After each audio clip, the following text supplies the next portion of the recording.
ನಮಸ್ಕಾರ ರೈತ ಬಾಂಧವರೇ ಹಾಗೂ ಎಲ್ಲ ವೀಕ್ಷಕರೇ, ಕೃಷಿಗೆ ಸಂಬಂಧಿಸಿದಂಥ ವಿಷಯಗಳ ಬಗ್ಗೆ ನಾವು ಚರ್ಚೆ ಮಾಡ್ತಾ ಬರ್ತೀವಲ್ವಾ. ಇವತ್ತಿನ ದಿನ ದಶಪರ್ಣಿ ಅರ್ಕ ಅಥವಾ ದಶಪರ್ಣಿ ಅಂತಕ್ಕಂಥದ್ರ ಕುರಿತಾಗಿ ಚರ್ಚೆ ಮಾಡೋಣ. ಏನಿದು ದಶಪರ್ಣಿ ಅಂದರೆ? ದಶ ಅಂದರೆ ಸಂಸ್ಕೃತದಲ್ಲಿ 10 ಅಥವಾ 10, ಪರ್ಣಿ ಅಂದರೆ ಲೀವ್ಸು ಅಥವಾ ಅಗಲವಾದದ್ದು ಅಂತ ಅರ್ಥ ಬರುತ್ತೆ, ಆಯಿತಾ. ದಶಪರ್ಣಿ ಅರ್ಕ ಅಂದರೆ ಟ್ರೆಡಿಷ್ನಲ್. ಇದು ನಾವು ಹಳೇ ವೇದಗಳ ಕಾಲದಿಂದ ಏನು ಕೃಷಿ ಮಾಡ್ತಾ ಬರ್ತಾ ಇದ್ದೀವಿ, ಅಲ್ಲಿ ಒಂದು ದ್ರಾವಣವನ್ನು ಬಳಸ್ತೇವೆ. ಏನಾಗಿ ಏನು ಅಂತ ಹೇಳಿದರೆ, ಸಾವಯವ ಕೀಟನಾಶಕವಾಗಿ ಒಂದು ದ್ರಾವಣವನ್ನು ಬಳಸ್ತೇವೆ. ಆ ದ್ರಾವಣಕ್ಕೆ ದಶಪರ್ಣಿ ಅಂತಕ್ಕಂಥದ್ದು. ಏನಿದು ದಶಪರ್ಣಿ? ಅದು ಯಾವುದದು ದ್ರಾವಣ ಅಂತ ಹೇಳಿದರೆ, ಅದು ಒಂದು ನ್ಯಾಚುರಲ್ ಆಗಿರುತ್ತೆ, ಆರ್ಗ್ಯಾನಿಕ್ ಆಗಿರುತ್ತೆ. ಇದನ್ನು ಮಾಡೋದು ಹೇಗೆ, ಏನು ಎತ್ತ, ಮೆಡಿಸಿನಲ್ ಪ್ರಾಪರ್ಟೀಸು ಇರುತ್ತೆ ಪ್ಲ್ಯಾಂಟಿಗೆ, ಮತ್ತು ಮನುಷ್ಯರಿಗೆ, ಬೆಳೆಗಳಿಗೆ, ಮಣ್ಣಿನ ಆರೋಗ್ಯಕ್ಕೆ, ಆಮೇಲೆ ಜೀವ ವೈವಿಧ್ಯತೆಗೆ, ಹವಾಮಾನಕ್ಕೆ ಎಲ್ಲದಕ್ಕೂ ತುಂಬ ಹೇಳಿ ಮಾಡಿಸಿದಂಥ ಒಳ್ಳೆಯ ಒಂದು ಇದು ಅಂತ ಹೇಳಬೇಕು. ಹಾಗೇನು ಇದನ್ನು ತುಂಬ ಏನು ಪ್ರಮೋಟ್ ಮಾಡಿದವರು, ಪ್ರಚಾರ ಕೊಟ್ಟವರು ಅಂತ ಹೇಳಿದರೆ ನಮ್ಮ ಸುಭಾಷ್ ಪಾಳೇಕರ್ ಅವರು, ಪದ್ಮಶ್ರೀ ಪ್ರಶಸ್ತಿ ವಿಜೇತರು. ZBNF ಮುಖಾಂತರ ಅವರು ತುಂಬ ಪ್ರಚಾರವನ್ನು ಕೊಟ್ಟರು ಅಂತ ಹೇಳಬೇಕು. ಇದು ನಮ್ಮ ಇಂಡಿಜಿಯಸ್ ಟೆಕ್ನಿಕಲ್ ನಾಲೆಜಲ್ಲಿ ಇದು ಕೂಡ ಒಂದು, ಅಂದರೆ ನಮ್ಮ ಹಳೇ ಪಾರಂಪರಿಕವಾದ 4000 ದಿಂದ ಬೆಳ್ಕೊಂಡು ಬರ್ತಾ ಇದೆಯಲ್ಲ ಭಾರತದ ಸಂಸ್ಕೃತಿ, ಅದರ ಒಂದು ಅಂಗ ಅಂತ ಹೇಳಬೇಕು.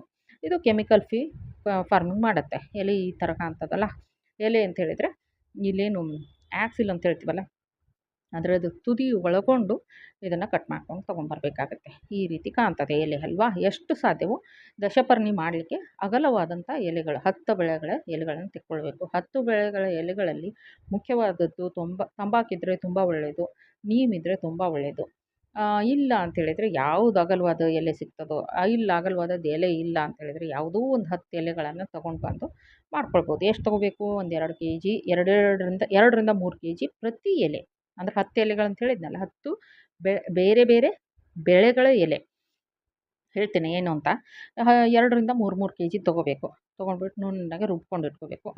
ಒಂದು 10ರಿಂದ 20 ಲೀಟ್ರು ಗಂಜಲ, ಹಳಿ ಗಂಜಲ ಆದರೆ ತುಂಬ ಒಳ್ಳೆಯದು. ಒಂದು 2 kg ಅಷ್ಟು ಸಗಣಿ, ದೇಶಿ ಹಸುವಿಂದು. ಒಂದು 250 ಗ್ರಾಮಷ್ಟು ಗಾರ್ಲಿಕ್ಕು, ನಿಮ್ಮ ಬೆಳ್ಳುಳ್ಳಿ ಪೇಸ್ಟು, ಒಂದು ಅರ್ಧ kg ಅಷ್ಟು ಹಸಿಮೆಣ್ಸಿನ್ಕಾಯಿ ಪೇಸ್ಟು, ಆಮ್ಯಾಗ ಒಂದು 200 ಲೀಟ್ರ್ ನೀರು, ಒಂದು ಡ್ರಮ್ಮು, ಅದಿಷ್ಟು ತೊಗೊಂಡ್ಬಿಟ್ಟು ಹಾಕಿ ಒಂದು 30ರಿಂದ 45 ದಿನ ಏನು ಫರ್ಮೆಂಟ್ ಮಾಡೋಕೆ ಬಿಡಬೇಕು, ಕಳಿಯೋಕೆ ಬಿಡಬೇಕು. ಮೇಲೆ ಇದನ್ನೆಲ್ಲ ನೆರಳಲ್ಲಿ ಒಂದು ಡ್ರಮ್ ಇಟ್ಬಿಟ್ಟು ಮಾಡಿ ಅದ್ರ ಮೇಲೆ ಒಂದು ಇದನ್ನು ಹೊದಿಸ್ಬೇಕು. ಏನು ಹೇಳಿ, ಗೋಣಿ ಚೀಲವನ್ನು ಹಸಿ ಮಾಡಿಬಿಟ್ಟು ಹೊದಿಸಿ, ಆಮೇಲೆ ಪ್ರತಿದಿನ ಅದನ್ನು ಪ್ರದಕ್ಷಿಣೆ ರೂಪದಲ್ಲಿ ಕೋಲಿನಿಂದ ತಿರುಗಿಸ್ತಾ ಬರಬೇಕು. ಒಂದು 45 ದಿನ ಆಗಬೇಕು. ಅಂದರೆ ಕೀಟಗಳು ಯಾವಾಗ ಬರ್ತವೆ ಅಂತ ರೈತರು ಮುಂಚೆನೇ ಅರ್ಥ ಮಾಡ್ಕೊಂಡ್ಬಿಟ್ಟು ಇದನ್ನು ಪ್ರಿಪ್ರೇಷನ್ ಮಾಡ್ಕೊಳ್ಬೇಕಾಗುತ್ತೆ. ನಂತರ ಫಿಲ್ಟ್ರ್ ಮಾಡಿಬಿಟ್ಟು ಸ್ಪ್ರೇ ಮಾಡಬೇಕಾಗತ್ತೆ.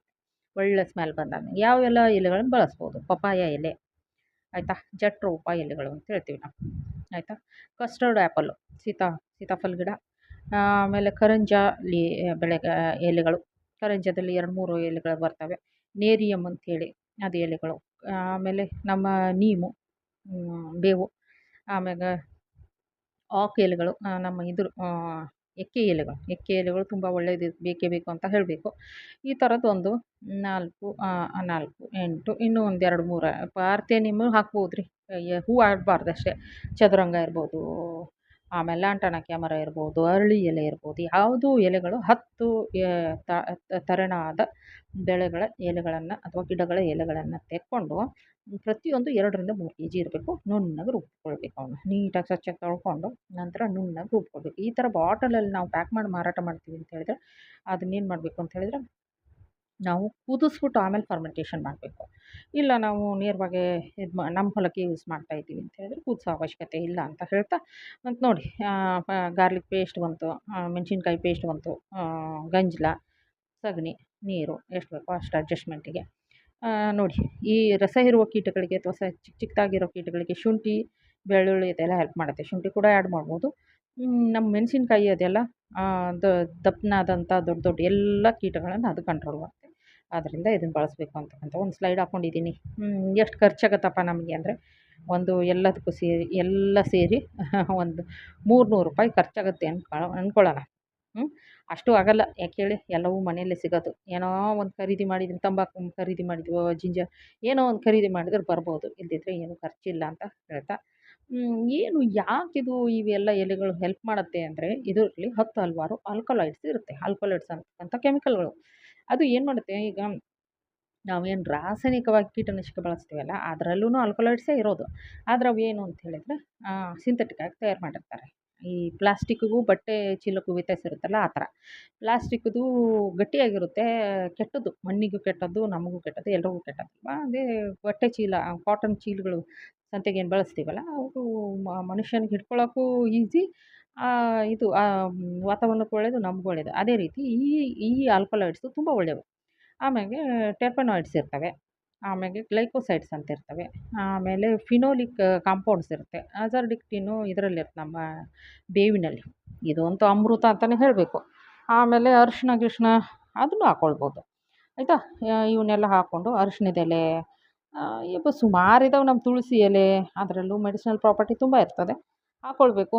ಮುಖ್ಯವಾಗಿ ಇಲ್ಲಿ ಮೆಣಸಿನ್ಕಾಯಿ, ಬೆಳ್ಳುಳ್ಳಿ ಬಂತಾ ಆ ವಾಸನೆಗೆ ಓಡೋಗ್ತವೆ ಅಂತ. ಏನು ಮಾಡ್ತವೆ ಇವೆಲ್ಲ ಕಂಪೋನೆಂಟ್ ಇದ್ದಾವೆ, ಇದನ್ನು ಬಿಟ್ಟು 10 ಹಲವಾರು ಇದ್ದಾವೆ. ಇವು ಮುಖ್ಯವಾದದ್ದು. ಇದರಿಂದ ಏನಾಗುತ್ತೆ ಅಂತ ಹೇಳಿದ್ರೆ ಇನ್ಸೆಕ್ಟ್ಗಳು ಮೊದಲನೇದು ರಿಪೆಲೆಂಟ್ ಆಗುತ್ತೆ. ಅಂದರೆ ಈ ವಾಸನೆ ಬಂದ ತಕ್ಷಣ ಓಡೋಗುತ್ತೆ. ತುಂಬ ಕೆಟ್ಟ ಸ್ಮೆಲ್ ಬರುತ್ತಿದು. ಕೆಟ್ಟ ಸ್ಮೆಲ್ ಅಂತ ಹೇಳಿದರೆ ಅದರಿಂದ ಇದ್ರದ್ದೊಂದು ಡ್ರಾಬ್ಯಾಕ್ ಅಂತ ಇದ್ರ ಲಿಮಿಟೇಷನ್ ಅಂತ ಹೇಳಿದ್ರೆ ಸ್ಮೆಲ್ಲು ಸ್ಟ್ರಾಂಗ್ ಆಗಿರೋದ್ರಿಂದ ಇದನ್ನು ಸ್ವಲ್ಪ ಮನೆ ಬಿಟ್ಟು ದೂರವಾಗಿ ಮಾಡ್ಕೋಬೇಕಾಗುತ್ತೆ ಗಿಡದ ಕೆಳಗಡೆ. ಆಮೇಲೆ ಇನ್ಸೆಕ್ಟು ಗ್ರೋತನ್ನು ಸ್ಟಾಪ್ ಮಾಡುತ್ತೆ. ಇನ್ಸೆಕ್ಟ್ ಗ್ರೋತ್ ಸೈಕಲ್ನ ಸ್ಟಾಪ್ ಮಾಡುತ್ತೆ. ಫಾರ್ ಎಕ್ಸಾಂಪಲ್ ನೋಡಿ, ಈಗ ನಾವು ಹೇಗೆ ಮನುಷ್ಯರು ನಮ್ಮ ಒಂದು ಸ್ಟೇಜಸ್ ಇದೆ ಲೈಫ್ದು. ಏನು, ಮಗು ಇದ್ದಾಗ 4 ಕಾಲಿಂದ ಅಡ್ಡಾಡ್ತೀವಿ, ದೊಡ್ಡವರಾದ್ಮೇಲೆ 2 ಕಾಲು, ಮತ್ತು ಮುದುಕರಾದಂಗೆ ವಯಸ್ಸರಾದಂಗೆ ವೃದ್ಧರಾದಾಗ 3 ಕಾಲು, ಅಂದರೆ ಒಂದು ಕೋಲು ಹಿಡ್ಕೊಂಡು. ಅದೇ ಥರ ಕೀಟಗಳಲ್ಲೂ ಇದೆ ಏನು ಸ್ಟೇಜಸ್ಸು. ಮೊದಲದು ತತ್ತಿ ರೂಪದಲ್ಲಿ, ಮೊಟ್ಟೆ ರೂಪದಲ್ಲಿ ಇರುತ್ತೆ. ಅದಾದಮೇಲೆ ಲಾರ್ವಾ ಆಗುತ್ತೆ, ಕೀಡಿ ಆಗುತ್ತೆ ನಡ್ಕೊಂಡು ಹೋಗೋದು. ಅದಾದಮೇಲೆ ಪ್ಯೂಪ ಅಂತ ಹೇಳ್ತೀವಿ, ಶೇಂಗಾ ರೂಪದಲ್ಲಿ ಪ್ಯೂಪೇಷನ್ ಗಟ್ಟಿಯಾಗಿ ಕಲ್ಲು ಥರ ಆಗಿ ಮಣ್ಣಲ್ಲಿ ಸೇರ್ಕೊಳ್ಳೋದು, ಎಲ್ಲೋ ಒಂದು ಬೆಳೆಗಳ ಮಧ್ಯದಲ್ಲಿ ಸೇರಿಕೊಂಡು ಬೆಳೆಗಳ ಅವಶೇಷಗಳಿರ್ತಾವಲ್ಲ ಅಲ್ಲಿ ಹುಲ್ಲು ಗಿಲ್ಲು ಅಲ್ಲಿ ಸೇರ್ಕೊಂಡು ಅಲ್ಲಿ ಕೂತ್ಕೊಂಡು ಕಾಯ್ತಾ ಇರುತ್ತೆ. ಒಳ್ಳೆಯ ಪರಿಸ್ಥಿತಿ ಬಂದ ತಕ್ಷಣ ಪತಂಗ ಆಗಿ ಹಾರಿಬಿಟ್ಟು ಬಂದುಬಿಟ್ಟು ಮತ್ತೆ ಪತಂಗದಿಂದ ಏನು ಬಟರ್ಫ್ಲೈ ಅಥವಾ ಪತಂಗ ಆಗ್ತವೆ. ಆಗಿಬಿಟ್ಟು ಮತ್ತೆ ತತ್ತಿಗಳನ್ನು ಅಥವಾ ಮೊಟ್ಟೆಗಳನ್ನು ಇಡುವಂಥ ಒಂದು ಸೈಕಲ್ ಇರ್ತದೆ. ಈ ಸೈಕಲನ್ನು ಬ್ರೇಕ್ ಮಾಡುತ್ತೆ ಇದು ದಶಪರ್ಣಿ. ಈ ಸೈಕಲನ್ನು ಬ್ರೇಕ್ ಮಾಡುತ್ತೆ. ಅಂದರೆ ಎಗ್ ಸ್ಟೇಜಲ್ಲಿದ್ದರೆ ಇದನ್ನು ಸ್ಪ್ರೇ ಮಾಡಿದಾಗ ಮುಂದಿನ ಸ್ಟೇಜಿಗೆ ಹೋಗಲ್ಲ. ಲಾರ್ವಾ ಇದ್ದಾಗ ಸ್ಟೇಜ್ ಮಾಡಿದ್ರೆ, ಕೀಡಿ ಇದ್ದಾಗ ಪ್ಯೂಪೇಷನಿಗೆ ಹೋಗಲ್ಲ. ಪ್ಯೂಪೇಷನ್ ಇದ್ದಾಗ ಮಾಡಿದ್ರೆ ಪತಂಗವೇ ಆಗಲ್ಲ. ಆದ್ದರಿಂದ ಇದನ್ನು ಯೂಸ್ ಮಾಡೋದು ಒಳ್ಳೆಯದು ಅಂತ. ಆಮೇಲೆ ಕೆಲವೊಮ್ಮೆ ಎಗ್ ಲೇಯಿಂಗನ್ನು ಸ್ಟಾಪ್ ಮಾಡುತ್ತೆ. ಈಗ ನಾವು ಎಲೆಗಳ ಮೇಲೆ ಸ್ಪ್ರೇ ಮಾಡಿರ್ತೀವಿ, ಅಲ್ಲಿ ಇಲ್ಲಿ ಆಲ್ಕಲಾಯ್ಡ್ಸ್ ಅಂತ ಎಣ್ಣೆ ಅಂಶಗಳು, ಟೆರ್ಪೆನಾಯ್ಡ್ಸ್ ಅಂತ ಎಣ್ಣೆ ಅಂಶಗಳಿರ್ತಾವಲ್ಲ, ಆ ಎಲೆಗಳ ಮೇಲೆ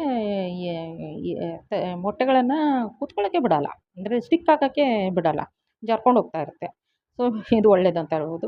ಆ್ಯಂಟಿಫೀಡ್ ಉಂಟು. ಈ ಎಲ್ಲ ಬಂದಿದೆ, ಈ ಪತಂಗ ಬಂದುಬಿಟ್ಟಿದೆ, ನಾವು ಸ್ಪ್ರೇ ಮಾಡಿದರೆ ತಿನ್ನೋಕ್ಕೆ ಆಗೋಲ್ಲ ಅವಕ್ಕೆ.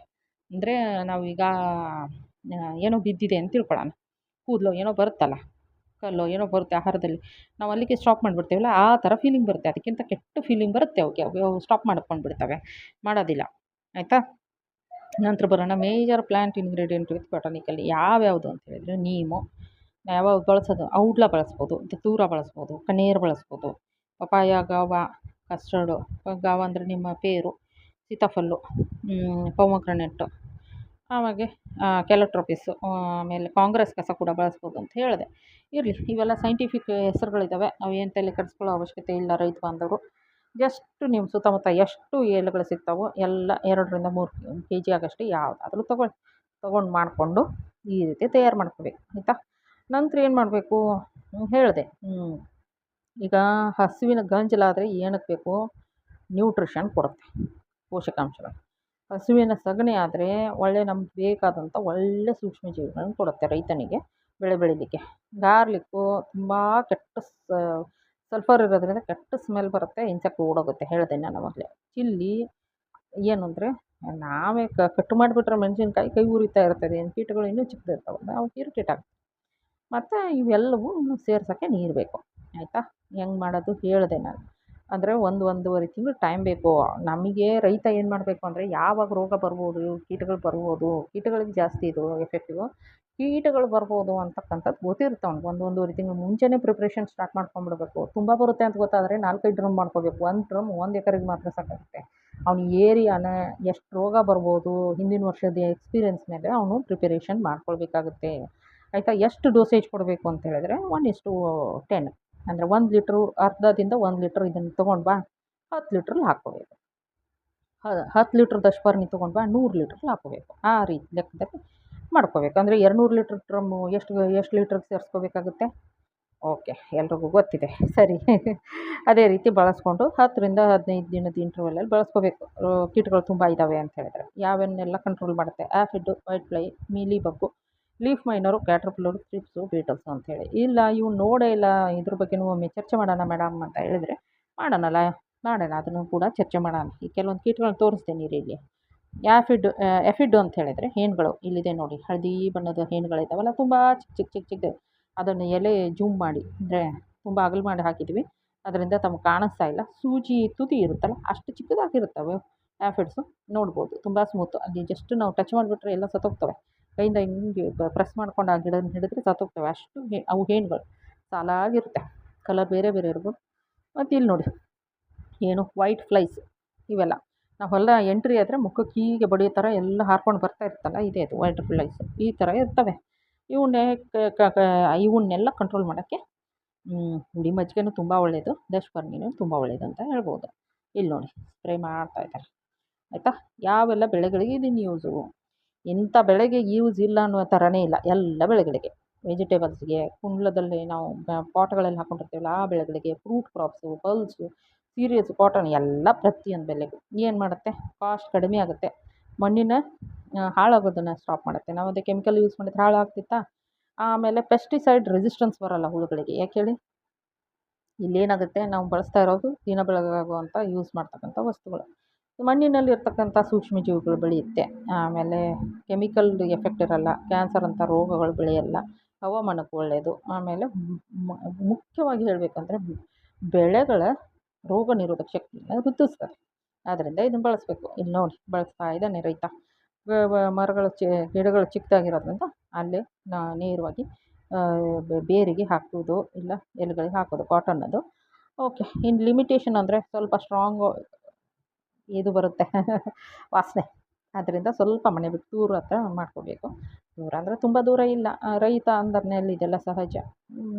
ಆಮೇಲೆ ನೆಕ್ಸ್ಟು ಪ್ರಾಪರ್ ಪರ್ಮೆಂಟೇಷನ್ ಬಂದಿದೆಯಾ ಇಲ್ವಾ ಚೆಕ್ ಮಾಡಬೇಕು. ಕೆಲವೊಮ್ಮೆ ಪರ್ಮೆಂಟೇಷನ್ ಇನ್ನೂ 45 ದಿನ ಆದರೂ ಬಂದಿರಲ್ಲ. ಯಾಕಂತ ಹೇಳ್ತೇನೆ, ಟೆಂಪ್ರೇಚರ್ ಕಡಿಮೆ ಇತ್ತು ಅಂತ ಹೇಳಿದ್ರೆ ಬೇಗ ಬರೋಲ್ಲ. ಆವಾಗ ಏನು ಮಾಡ್ಕೋಬೇಕು, ಬೀದರ್ನಂತ ಒಳ್ಳೆ ಏನು AC ಟೆಂಪ್ರೇಚರ್ ಇರುತ್ತೆ. ಅಂಥಲ್ಲಿ 50 ದಿನವೂ ಬೇಕಾಗುತ್ತೆ. ಆದ್ದರಿಂದ ಅದನ್ನ ಚೆಕ್ ಮಾಡ್ಕೊಂಡು ಯೂಸ್ ಮಾಡಬೇಕು. ಮತ್ತು ಇದೇನಂದು ಸ್ಲೋ ಆಗುತ್ತೆ. ಕೆಮಿಕಲ್ ಇವತ್ತು ಹೊಡೆದ್ವಾ ಇವತ್ತು ಕೀಟಗಳು ಸತ್ತೋಗ್ಬಿಡ್ತವೆ. ಆದರೆ ಇದು ಹಾಗಲ್ಲ, ಆಯುರ್ವೇದಿಕ್ ಮೆಡಿಸಿನ್ ಥರ ಸ್ಲೋ ಆಗುತ್ತೆ. ಆದರೆ ಏನಂದರೆ ಪಕ್ಕ ಕಂಟ್ರೋಲ್ ಮಾಡುತ್ತೆ. ಮುಂದೆ ಜಾಸ್ತಿ ಬರದೇ ಇರೋದಕ್ಕೆ ನೋಡ್ಕೋತ. ಏನಪ್ಪ ದಶಪರ್ಣಿಗೂ ಬೇರೆದಕ್ಕೂ ಡಿಫ್ರೆನ್ಸ್ ಅಂತ ಹೇಳಿದರೆ, ದಶಪರ್ಣಿ ನ್ಯಾಚುರಲ್ ಆಗಿ ನೈಸರ್ಗಿಕವಾಗಿ ತೋರಿತದೆ. ಎಲ್ಲವೂ ನಮ್ಮ ಮನೇಲಿ ಇರ್ತಕ್ಕಂಥದ್ದೇ. ದುಡ್ಡು ಏನು ಕೊಡಬೇಕಾಗಿಲ್ಲ. ನಿಸರ್ಗಕ್ಕೂ ಒಳ್ಳೆಯದು, ಹವಾಮಾನಕ್ಕೂ ಮನುಷ್ಯರಿಗೂ ಒಳ್ಳೆಯದು. ತುಂಬ ಕಡಿಮೆ ಖರ್ಚಿನಲ್ಲಿ ಆಗುತ್ತೆ. ಕೆಮಿಕಲ್ ಅದ್ರ ಉಲ್ಟಾ, ಒಂದು ಸಿಂಥೆಟಿಕ್ಕು ಖರೀದಿ ಮಾಡ್ಕೊಂಡು ಬರಬೇಕು. ಖರೀದಿ ಮಾಡಿಬಿಟ್ಟು ರೋಗ ರುಜಿನ ಬೆಳೆಗಳಿಗೆ, ನಮಗೆ, ಮಣ್ಣಿಗೆ, ಹವಾಮಾನಕ್ಕೆ ತರೋದು. ಆದ್ದರಿಂದ ಇದು ಬೇಡ ಅಂತಕ್ಕಂಥ ನನ್ನ ಒಂದು ಅಭಿಪ್ರಾಯ. ಆಯಿತಾ? ಎನ್ವೈರ್ಮೆಂಟಲ್ ಇಂಪ್ಯಾಕ್ಟ್ ಏನು ಅಂತಂದರೆ, ಮಣ್ಣಿನ ಆರೋಗ್ಯ ಏನಿರ್ತದೋ ಪೊಲ್ಯೂಷನ್ ಆಗೋಲ್ಲ. ಮಣ್ಣಿನ ಆರೋಗ್ಯವು ಇಂಪ್ರೂವ್ ಮಾಡುತ್ತೆ. ಆಮೇಲೆ ಜೀವ ವೈವಿಧ್ಯತೆಯನ್ನು ಇಂಪ್ರೂವ್ ಮಾಡುತ್ತೆ. ಸುಸ್ಥಿರವಾದ ಕೃಷಿಯನ್ನು ತೆಕ್ಕೊಂಡು ಬರುತ್ತೆ. ಒಟ್ಟಿನಲ್ಲಿ ಹೇಳಬೇಕು ಅಂದರೆ ಕಾಸ್ಟ್ ಎಫೆಕ್ಟಿವ್, ಕಡಿಮೆ ಖರ್ಚು ಅಥವಾ ಜೀರೋ ಖರ್ಚು. ಆಮೇಲೆ ವಾತಾವರಣಕ್ಕೆ ಒಳ್ಳೆಯದು, ಸುಸ್ಥಿರ ಕೃಷಿ ಅಂತ ಇರುತ್ತೆ. ಎಲ್ಲದಕ್ಕಿಂತ ಇಂಪಾರ್ಟೆಂಟು ರೈತ ಖುಷಿಯಾಗಿ ಇದನ್ನು ಆರಾಮಾಗಿ ಬಳಸ್ಕೊಂಡು, ಯಾಕಂದರೆ ಅವನಿಗೆ ದಿನನಿತ್ಯದ ಸಾಮಾನುಗಳು ಅವನಿಗೆ ಬಳಸಲಿಕ್ಕೆ, ಅವನಿಗೆ ಏನು ಓದಬೇಕು, ಬರಿಬೇಕು, ತಿಳ್ಕೊಬೇಕು ಅನ್ನೋದಿರಲ್ಲ. ಕೆಮಿಕಲ್ ತಂದ್ವಾ ಎಷ್ಟು ಹಾಕ್ಬೇಕು, ಹೆಂಗೆ ಮಾಡಬೇಕು, ಏನು ಎಲ್ಲವನ್ನು ತಿಳ್ಕೊಬೇಕಾಗುತ್ತೆ. ಇಲ್ಲೇನು ಆ ಥರದ್ದಿಲ್ಲ. ಆದ್ದರಿಂದ ಇದನ್ನು ದಶಪರ್ಣಿನ ಬಳಸ್ಕೊಳ್ಳಿ, ಒಳ್ಳೆಯ ರೀತಿಯಲ್ಲಿ ಇದು ಮಾಡ್ಕೊಳ್ಳಿ ಅಂತ. ಈ ಹೊಲ ಇದ್ದವರೇ ಮಾಡಬೇಕಂತೇನಿಲ್ಲ. ಮನೆಯಲ್ಲಿ ಪಾಟ್ ಇಟ್ಕೊಂಡು ಟೆರೆಸ್ ಫಾರ್ಮಿಂಗು ಅದೇನೋ ಮಾಡ್ಕೊತಿರ್ತಾರಲ್ಲ, ಅವರು ಕೂಡ ಮಾಡ್ಕೋಬೋದು. ಅವರು ಒಂದು ಬಕೆಟಲ್ಲಿ ಇವನ್ನೆಲ್ಲ ಹಾಕ್ಕೊಂಡು ಅಲ್ಲಿ ಮಾಡಿಕೊಂಡು ಅವ್ರದ್ದೇ ಆದಂಥ ಪಾಟ್ಗಳಿಗೆ ಕೂಡ ಹಾಕ್ಕೋಬೋದು. ಇದಿಷ್ಟು ಹೇಳಿ ಮಾತು ಮುಗಿಸ್ತೀನಿ. ಮತ್ತು ಇವತ್ತಿನ ಒಂದು ಟ್ಯಾಗ್ಲೈನ್ ಅಂತ ಹೇಳಿದರೆ, ಸುಂದರ ಬದುಕು ಹುಡುಕಿದರೆ ಸಿಗೋದಲ್ಲ, ಸುಂದರ ಬದುಕು ಹುಡುಕಿದರೆ ಸಿಗೋದಲ್ಲ, ಅದು ಕಟ್ಟಿಕೊಂಡ್ರೆ ಮಾತ್ರ ನಿರ್ಮಾಣವಾಗೋದಂಥದ್ದು. ದೇವರು ಎಲ್ಲ ಕೊಟ್ಟಿರ್ತಾನೆ, ಅದನ್ನು ಸುಂದರವಾಗಿ ರೂಪಿಸ್ಕೊಳ್ಳೋ ಜವಾಬ್ದಾರಿ ನಮ್ಮದು ಅಲ್ವಾ? ಎಷ್ಟು ಹೇಳ್ತಾ ಎಲ್ಲ ಖುಷಿಯಾಗಿರಿ ಅಂತ ಹೇಳ್ತಾ, ಸರ್ವೇ ಜನ ಸುಖಿನೋ ಭವಂತು.